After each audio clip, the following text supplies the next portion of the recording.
ప్రవచించేదాన్ని, దర్శనాలు చూసేదాన్ని, ఎదుటి వారి హృదయాన్ని చెప్పేసేదాన్ని, అంత గొప్ప వరాన్ని కలిగి ఉండేదాన్ని. కానీ 30 సంవత్సరాలు అయింది, మరలా నా జీవితంలో ఆ వరాన్ని ఉపయోగించలేకపోతున్నాను. మరలా నేను అంత మంట చేత, అంత అభిషేకం చేత నేను మండించబడలేకపోతున్నాను అంటున్నారు. ఎందుకు ఆ మాట వారు అంటున్నారంటే, దేవుడు వాక్యం రాస్తుంది ఏమని, మనం ఫలించడమే కాదు, మన ఫలం ఏమై ఉండాలంట, నిలిచి ఉండాలి. అప్పుడు వారు ఫలించారు. ఎప్పుడు? వాక్యం వెంటనే అబ్బా మండించబడిపోయింది, నా ఒళ్ళంతా కాలిపోయింది, నా మీదకి ఏదో దిగి వచ్చేసింది అంటాం. కానీ అది ఎంతవరకు?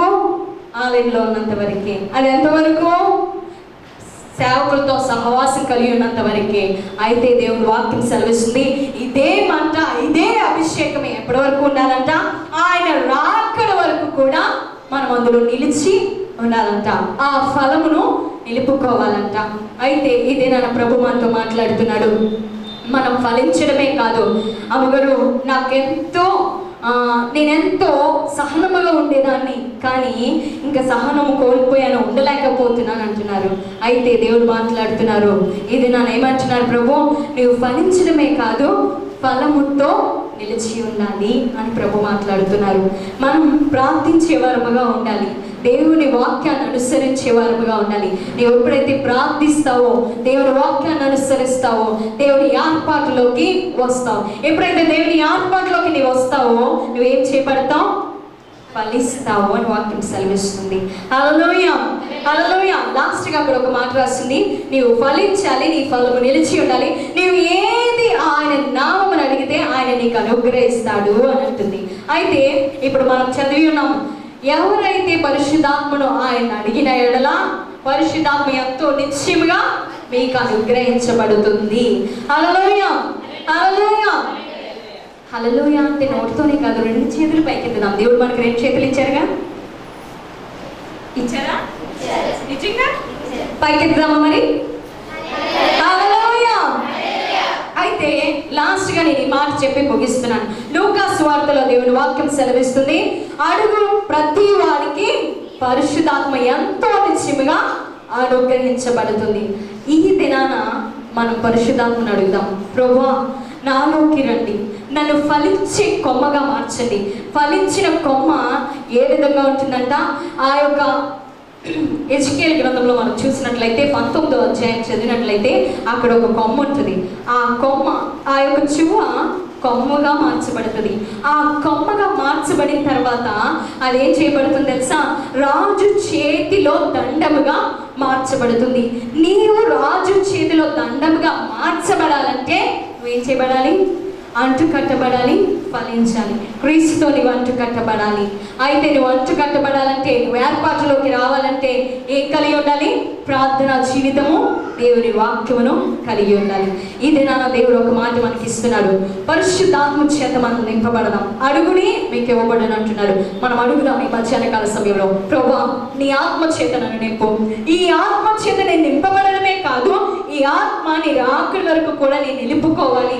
ఆ మంటతో నేను ఉండాలి, ఆ భారంతో నేను ఉండాలి, ఆ యొక్క ఫైర్తో నేను ఉండాలని చెప్పి మనం అందరం అడుగుదాం. అడిగితే నువ్వు ఇస్తానంటున్నావు కదా ప్రభా, మరి నేను నా నోరు తెరిసి నా హృదయపూర్వకంగా నేను అడుగుతున్నాను. నీవు నన్ను ఏర్పరచుకున్నావు కదా, నీవు నన్ను ఎన్నిక చేసుకున్నావు కదా, నీ ఎన్నికలో నేను ఉంటే, నీ ఏర్పాటులో నేను ఉంటే ఈ మధ్యాహ్న కాల సమయంలో నాకు రుజువుపరిచి నా మీదకి దిగిరా అని చెప్పి మనందరము మన హృదయాన్ని ప్రభు సన్నిధిలో కుమరించుకుందాం. మోకరించి ప్రార్థన చేసుకుందాం.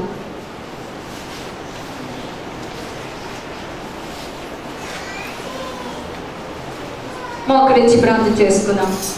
నేను మీకు మాట చెప్పాను, నేను ఆ రోజు ఆ మధ్యాహ్న కాల సమయంలో మోకరించి, ప్రభువా నిజంగా నువ్వు నన్ను ఎన్నుకుంటే, ఏర్పరచుకుంటే, నీ ఉద్దేశం నా పట్ల ఉంటే నన్ను అభిషేకించు. ఎవరో వ్యక్తి వచ్చి ఏదో చేస్తానని ఎవరో అనుకోవద్దు. ఇక్కడ నేను ఉన్నానని అస్సలు అనుకోవద్దు. నాలో మాత్రం ఏమీ లేదు, నేను ఖాళీ పాత్రని ఇక్కడ నిల్చున్నాను. ఆయన మాత్రమే మాట్లాడుతున్నాడు, ఆయన మహిమ కొరకు మాట్లాడుతున్నాడు. కాబట్టి మీ కన్నులు మూసుకుని 2 చేతులు పైకెత్తి, ఎవరు చూస్తారో ఏమనుకుంటారో, అయ్యో నేను ఎలా ప్రార్థిస్తే, నేను ఇలా ప్రార్థిస్తే ఎవరేమనుకుంటారో అని అస్సలు ఆలోచించొద్దు. కేవలం నీవు యేసు వైపే చూడు. నీ గురి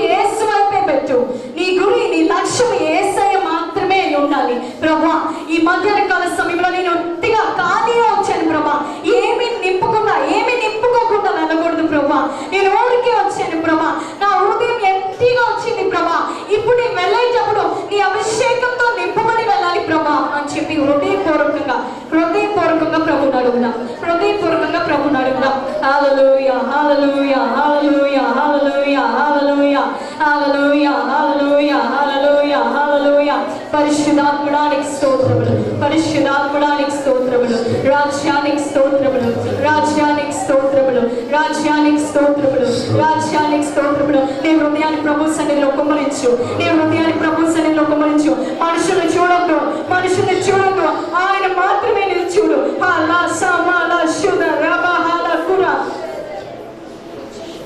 హల్లెలూయా, హల్లెలూయా, హల్లెలూయా, హల్లెలూయా, హల్లెలూయా, హల్లెలూయా, హల్లెలూయా.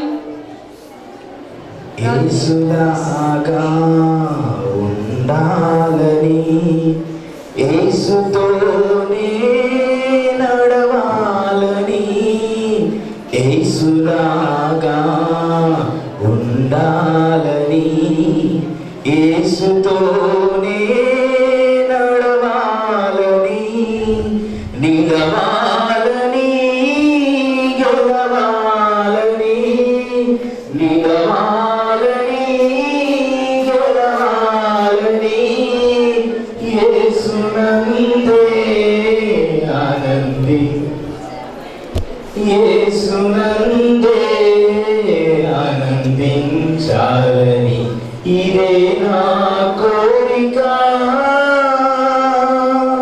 నవ జీవన రాగమాలిక, ఇదే నా కోరిక, నవ జీవన రాగమాలిక. ఈ లోకంలో పరలోకము నాలోనే నివసించాలని, ఈ లోకంలో పరలోకము నాలోనే నివసించాలని, ఇంత బయట యేసునాథునికి, ఇంత బయట యేసునాథునికి కంటి పాపనై వెలిగిపోవాలని, కంటి పాపనై వెలిగిపో. అందరు కలిసి ఇది నా కోరిక, నవ జీవన రాగమాలిక, ఇది నా కోరిక, నవ జీవన రాగమాలిక.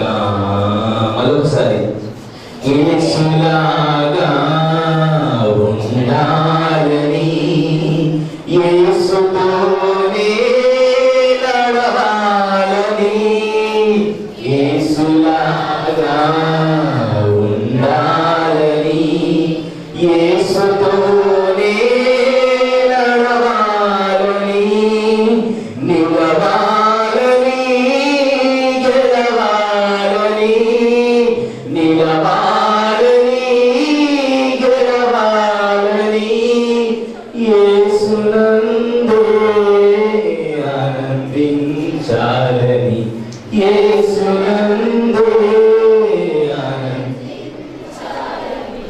ఇదే నా కోరిక, నవ జీవన రాగమాలిక, ఇదే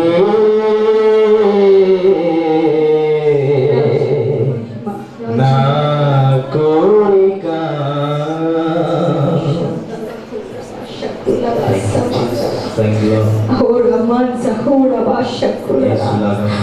ప్రభువా నాతో మాట్లాడు, నన్ను నీవలే మార్చి ప్రభువా, నన్ను నీవలే మార్చి ప్రభువా.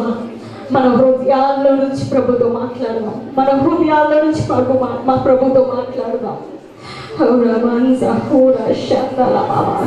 పెదవులు పైన భక్తి చేయొద్దు, ఎవరో చూస్తున్నారని భక్తి చేయొద్దు.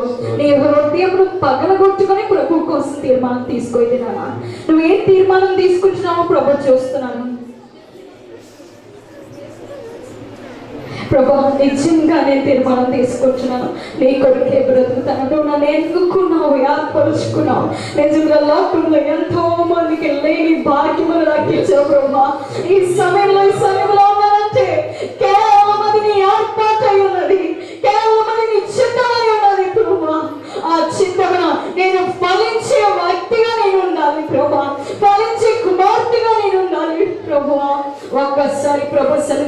తీర్మానం తీసుకున్నాం. హల్లెలూయా. రమలా శందలా ఉరమా అడుగుమన్నావు ప్రభా. నా హృదయపూర్వకంగా నీ సన్నిధిలో అడుగుతున్నాను. నీ ఆత్మతో నన్ను నింపు ప్రభా, నీ అభిషేకంతో నన్ను నింపు ప్రభా. ఓ రాజా నాయన, నన్ను కన్నీటి ఊటగా మార్చు ప్రభా. ఓ రాజా, నా కన్నులు కన్నీటి ఊటలుగా మార్చబడును గాక. ఓ రబషల హన్న రసూల ఓ నందల హస్స కురబా ఓ నల రబషు అరసమందల. Thank you Jesus. పరిశుద్ధాత్ముడా తండ్రి ప్రభా, కన్నీటితో ప్రభువుని అడుగుదాం. మన రెండు చేతుల పైకెత్తి మొరపెడుతూ దేవునికి మన స్వరాన్ని వినిపిద్దాం. ఒక్కసారి ఆయనకి మన స్వరాన్ని వినిపిద్దాం. ఇప్పటి వరకు ఆయన స్వరాన్ని వాక్యరూపంగా మనం విన్నాం. ప్రభువా, మరి నా హృదయం ఇదిగో నీకు అర్పిస్తున్నానని నీ నోరు తెరిచి నువ్వెంతలాగా రోధించగలవో, నువ్వెంతలా అడగగలవో అడుగు ప్రభుని. నువ్వు అడుగుతుండగానే ఆయన సన్నిధిని మీదకి బలముగా దిగిరాబోతుంది. ఆయన ప్రభావం మీదకి దిగిరాబోతుంది. ఆయన పరిశుద్ధాత్మ దిగిరాబోతుంది. హల్లెలూయా, హల్లెలూయా, హల్లెలూయా. మనుషులు చూడొద్దు, నన్ను చూడొద్దు, ఆయన మాత్రమే చూడు. ఆయన వైపే నీ గురువుని చూడు. ఎవరు ఏమి చేయలేరు, యేసు మాత్రమే చేయగలరు. యేసు మాత్రమే అభిషేకించగలరు. హల్లెలూయా, హల్లెలూయా. Thank you Jesus, thank you Jesus, thank you Jesus, thank you Jesus, thank you Jesus.